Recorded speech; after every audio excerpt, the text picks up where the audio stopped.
All right, let me ask you something. Put yourself in a judge's shoes for a second. This huge, really important law lands on your desk. It's fantastic, it helps tons of people, it solves a major problem, but there's a catch.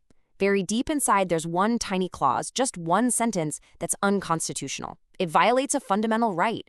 So, what do? I mean, this is one of the toughest puzzles in the entire legal world. Yeah, that's really what it all boils down to, isn't it? This incredibly simple but also incredibly difficult question. Do you have to throw out the whole thing, all that good stuff, just because of one bad part? Or is there another way? For a long, long time, courts were really stuck on this, with no clear or consistent answer. So you can see the dilemma they were facing. It was a choice between two pretty extreme options. On one hand, you could scrap the entire law. Sure, that sticks to the letter of the Constitution, no exceptions, but it could cause absolute chaos, undoing years of work. Then you have option B, try to save the good parts, but how? I mean, can a judge just take a red pen to a law? Who gets to decide? This was the exact problem they were up against. Well, this whole theoretical problem, it suddenly became very, very real back in 1950. A single case landed in front of India's Supreme Court, and it was going to force the judges to stop debating theory and actually come up with a real, practical solution. The case was Romesh Thappar versus the state of Madras. Here's what happened. There was a law that let the government ban publications for public safety or to maintain public order. And Romesh Thappar's journal got banned. Now, the court was like, okay, we get it. A government has to protect itself. But that phrase, public order, man, it was so broad, so vague, it could be used to shut down almost any kind of criticism. That was the 1% flaw.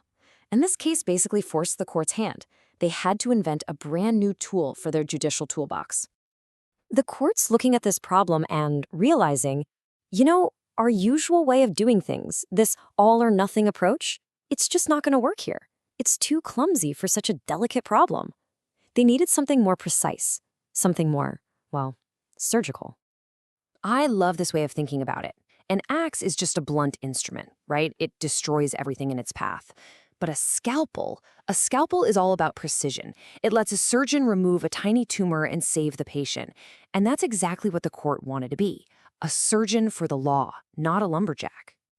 And that scalpel they created? It has a name. The Doctrine of Severability. It sounds fancy, but the word sever just means to cut or to separate. That's it. The doctrine gives a court the power to literally sever the unconstitutional part of a law and just let the rest of it survive. But, and this is a big but, only if the remaining part can still work on its own. Okay, so that leads to the next big question, right? You have this power to cut out the bad parts. But how do you decide what to cut? Is it just whatever the judge feels like that day? No way. They came up with a really clear, logical test to guide the whole process. This is what makes it a tool of law and not just a matter of opinion. It all, and I mean all, comes down to this one crucial idea: legislative intent. The court's job isn't to rewrite the law or create something totally new. It's to figure out what the lawmakers originally wanted to achieve with this law. Now, of course, that can be tricky. Judges have to interpret that intent. But the goal is crystal clear. If cutting out the bad part completely changes the law's main purpose, then the surgery failed. So let's actually walk through the test itself. Think of it like a 4-step checklist. First, the court pinpoints the problem part. Step 2, they basically imagine the law with that part just gone. Step 3, and this is the million-dollar question we were just talking about, does what's left over still make sense? Does it still do what the lawmakers wanted it to do?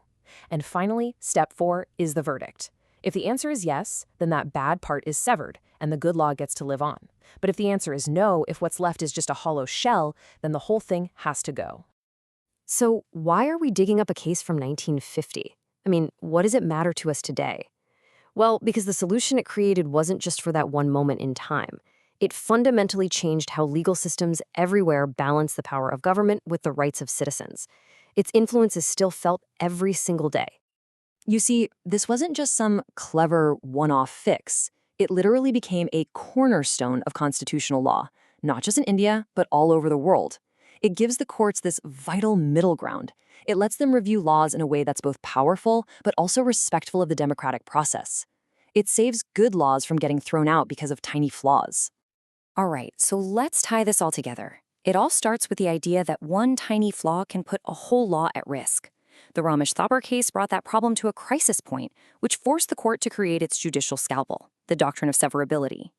The absolute key to using that scalpel is honoring what the lawmakers originally intended. And the result?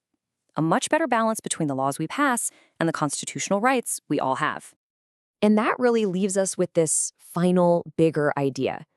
This doctrine isn't just about cutting words out of a legal text. It's about keeping a dialogue going. It ensures that our laws and our Constitution are always talking to each other, always in sync. So when conflicts do pop up, there's a way to fix them without having to tear the whole system down. It keeps everything adaptable, strong, and in a constant, healthy conversation with itself.